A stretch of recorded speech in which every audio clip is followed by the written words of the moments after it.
Assalamualaikum warahmatullahi wabarakatuh dan salam sejahtera.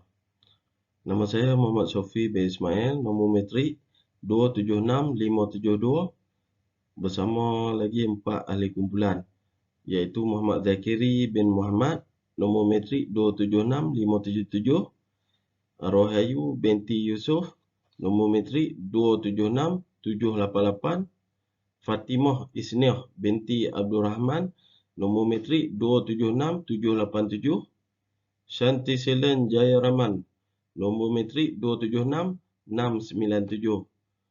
Kami akan menerangkan tentang strategi komunikasi dan perundingan antara budaya. Okey, untuk pengenalan, perbezaan budaya terutamanya dalam bahasa dan bahasa badan merupakan hambatan besar dalam komunikasi, khususnya melibatkan perundingan antarabangsa. Keupayaan untuk berkomunikasi dengan berkesan akan membantu untuk memastikan bahawa sesuatu perundingan akan berjalan dengan lancar. Kesan budaya dalam hasil perundingan boleh diatasi dengan usaha yang berfokus kepada pemahaman dan penggunaan strategi komunikasi yang sesuai.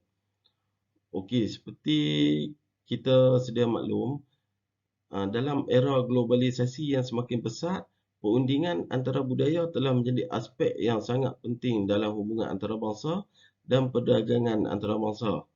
Kesukaran dalam memahami percakapan, isyarat tubuh dan niat sebenar perwakilan dari negara lain menyebabkan keperluan untuk mengubah cara komunikasi di negara asing yang bahasa Inggeris menjadi satu cabaran yang signifikan. Okey, kepentingan belajar dialek bahasa dan budaya badan untuk membantu memudahkan proses perundangan dan memastikan bahawa pesanan yang disampaikan dapat diterima dengan jelas dan efektif. Okey, seterusnya tindakan yang sepatutnya dilakukan. Okey, pemahaman budaya tempatan dan pengaruhnya terhadap komunikasi. Kajian menyeluruh terhadap budaya tempatan di negeri atau bandar yang akan dikunjungi perlu dijalankan dengan teliti, sistematik dan mendalam untuk memastikan pemahaman yang komprehensif mengenai budaya tempatan yang akan mempengaruhi interaksi komunikasi dalam perundingan. Seterusnya, mempelajari aspek-aspek utama dalam budaya tempatan. Ianya meliputi nilai-nilai budaya, norma-norma sosial, adat resam serta pandangan dunia yang dianut oleh masyarakat setempat.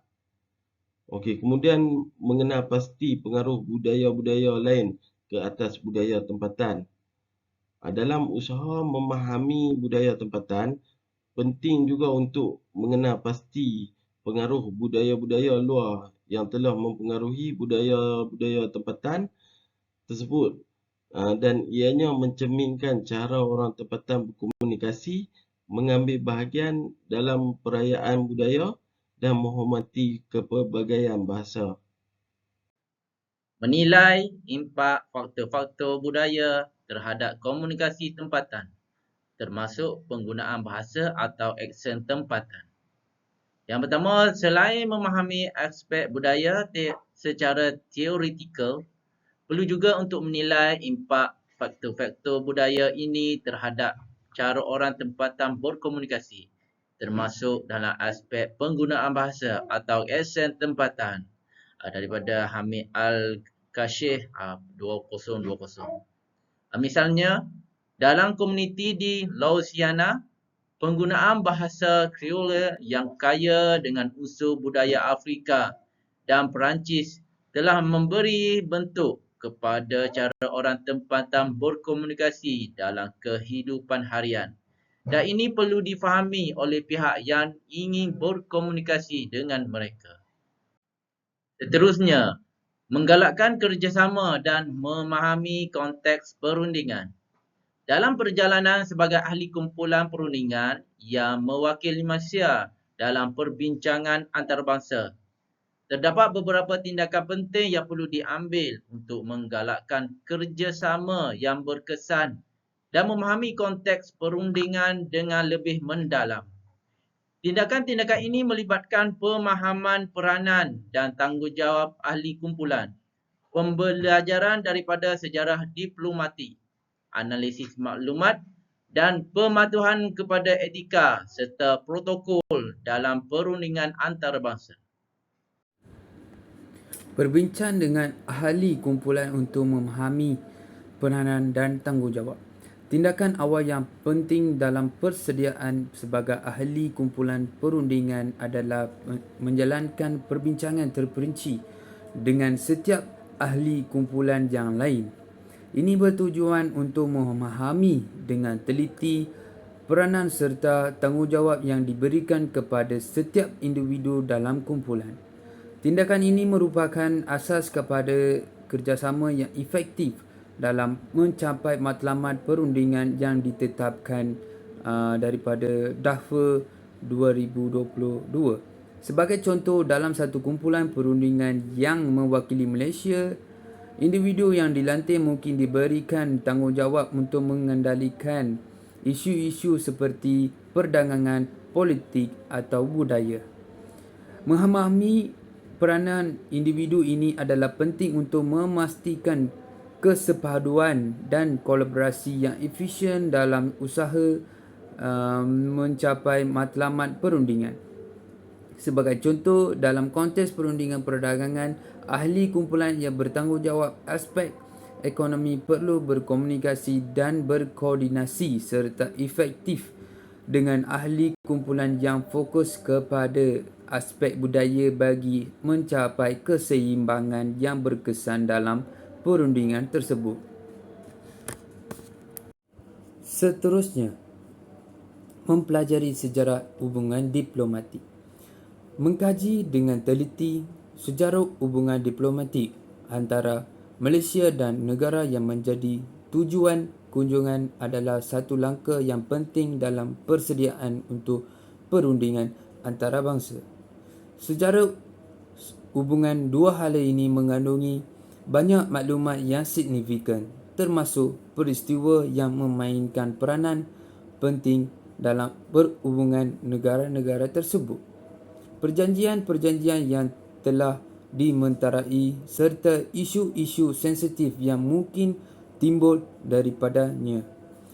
Memahami aspek sejarah ini memberikan latar belakang dan konteks yang diperlukan untuk menghargai perkembangan semasa dalam hubungan diplomatik antara Malaysia dan negara berkenaan daripada Muhammad 2023. Contohnya dalam sejarah hubungan Malaysia dengan Amerika Syarikat, perjanjian-perjanjian perdagangan seperti Perjanjian Perdagangan Bebas Malaysia-Amerika Syarikat, Malaysia-US FTA memainkan peranan penting dalam hubungan ekonomi kedua-dua negara. Pengetahuan tentang perjanjian-perjanjian ini adalah kunci untuk memahami dinamik perdagangan semasa dan isu-isu yang mungkin dibangkitkan semasa perundingan. Selain itu, sejarah diplomatik juga meliputi peristiwa-peristiwa penting seperti lawatan rasmi, pertemuan tertinggi dan perubahan penting dalam dasar-dasar dua negara yang dapat mempengaruhi arah isu-isu dalam perundingan masa depan. Membina rangka kerja, analisis dan memahami etika serta protokol perundingan antarabangsa. Dalam persediaan perundingan antarabangsa terdapat dua aspek yang penting perlu diambil kira, iaitu pembinaan rangka kerja, analisis dan pemahaman terhadap etika serta protokol perundingan antarabangsa. Rangka kerja analisis adalah teras dalam pemahaman isu-isu yang berkaitan dengan perundingan. Ia merangkumi aktiviti seperti mengumpul maklumat relevan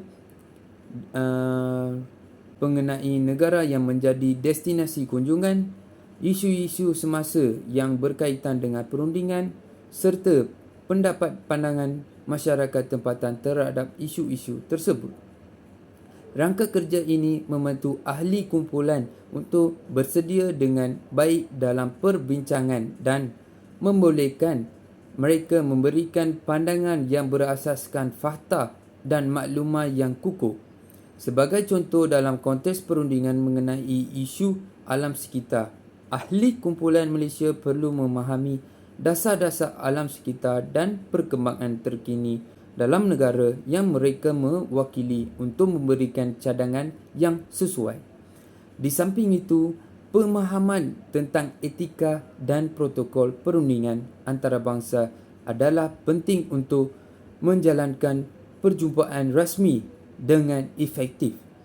Ini merangkumi aspek-aspek seperti cara menghormati wakil daripada negara lain, cara berkomunikasi dengan sopan serta penggunaan bahasa yang sesuai daripada Espinoza dan Velasco tahun 2019.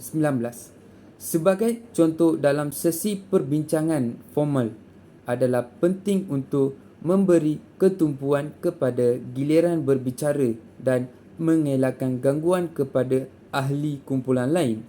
Pemahaman yang mendalam terhadap etika dan protokol ini membantu memastikan bahawa perundingan berjalan dengan lancar tanpa sebarang insiden yang tidak diingini. Komunikasi dan juga perundingan antara budaya, berbagai tindakan yang wajar diambil. Di antaranya adalah menyusun strategi komunikasi awal serta amalan bahasa Inggeris dan juga bahasa universal. Kedua-dua faktor ini memainkan peranan masing-masing dalam untuk mewujudkan komunikasi perundingan antara budaya. Untuk strategi komunikasi awal adalah termasuk dalam bahasa Inggeris, iaitu pemahaman bahasa badan serta analisis profil individu yang berjumpa dan juga dalam perundingannya. Pendekatan ini ataupun langkah ini adalah kunci dalam memastikan komunikasi yang berjaya dan mencapai matlamat yang positif dalam komunikasi perundingan antarabangsa. Seterusnya, tindakan yang perlu diambil dalam strategi komunikasi dan perundingan antara budaya adalah amalan bahasa Inggeris dan juga bahasa universal. Sebagai ahli kumpulan yang juga dipilih mewakili Malaysia dalam perbincangan antarabangsa, amalan bahasa Inggeris adalah sebagai bahasa universal adalah satu tindakan yang perlu dilakukan. Sebagian besar rakyat Malaysia beruntung kerana kita telah diajar daripada sejak di peringkat awal persekolahan sehingga sekolah menengah sehingga masuk universiti, bahasa Inggeris itu adalah menjadi bahasa utama dan bahasa perantara di kalangan di dalam universiti. Oleh itu, literasi bahasa Inggeris di kalangan warga Malaysia adalah sangat tinggi. Namun begitu, di dalam ada kalanya individu tertentu menghadapi kesukaran dalam berbicara dan menggunakan bahasa Inggeris disebabkan oleh beberapa faktor. Oleh itu, sebagai ahli kumpulan, tindakan yang perlu diambil untuk memberi tumpuan kepada mereka yang memerlukan latihan dan juga berusaha lebih keras untuk meningkatkan kemahiran dalam berkomunikasi menggunakan bahasa Inggeris. Ini mungkin melibatkan program latihan khas, penggunaan sumber-sumber pembelajaran atau dalam perbincangan bahasa Inggeris yang lebih kerap. Sebagai contoh, ahli kumpulan yang kurang fasih berbahasa Inggeris boleh mengambil inisiatif untuk mengikuti kursus-kursus bahasa tambahan sebagai langkah untuk memperbaiki komunikasi dan kemahiran masing-masing. Kemahiran memahami bahasa badan ni adalah aspek yang penting dalam strategi komunikasi awal. Bahasa badan ni merangkumi ekspresi wajah, gerakan tubuh dan isyarat-isyarat yang digunakan semasa berinteraksi. Ini dapat membantu kami membaca emosi dan niat pihak lawan serta memastikan kesan komunikasi yang lebih jelas dan berkesan. Sebagai ahli kumpulan, kami perlu memahami bahawa komunikasi tidak hanya berlaku melalui kata-kata tetapi juga melalui bahasa badan. Sebagai contoh, semasa berbicara dengan rakan sebincang dari negara lain, Dalam perbincangan awal, kami perlu memberi perhatian kepada bahasa badan mereka. Sejauh mana mereka bersahaja ataupun bersemangat dalam berbicara, atau mungkin ada isyarat non-verbal yang menunjukkan kepentingan atau ketidaksetujuan. Mengambil perhatian kepada bahasa badan ini boleh membantu kita untuk merespon dengan lebih baik kepada keadaan semasa dan menjalin hubungan yang lebih baik dengan rakan sebincang. Analisis profil individu yang akan kita jumpa. Sebelum memulakan perundingan, adalah penting untuk kita menjalankan analisis terhadap profil individu yang akan kita temui. Ini merangkumi penilaian terhadap latar belakang, jawatan, pengalaman dan kepentingan peribadi pihak lawan. Pengetahuan yang diperoleh tentang individu-individu ini membolehkan kita untuk berinteraksi dengan lebih berkesan lagi dan dapat berkongsi maklumat yang relevan serta sesuai dalam konteks perundingan. Sebagai contoh, apabila kita berjumpa dengan wakil daripada negara lain, contohnya dalam perundingan, ia adalah penting untuk mengetahui jawatan atau peranan utama yang mereka pegang dalam delegasi mereka. Ia juga pengalaman mereka dalam perundingan sebelum ini dan isu-isu yang mungkin menjadi keutamaan bagi mereka. Hal ini membolehkan kita untuk mempersiapkan diri dengan lebih baik lagi supaya dapat menjalankan perbincangan yang lebih berfokus dan merencanakan cara untuk mencapai matlamat perundingan yang kita inginkan. Dengan itu, analisis profil individu adalah langkah awal yang begitu penting dalam memahami konteks perundingan dan mencapai hasil yang lebih berjaya.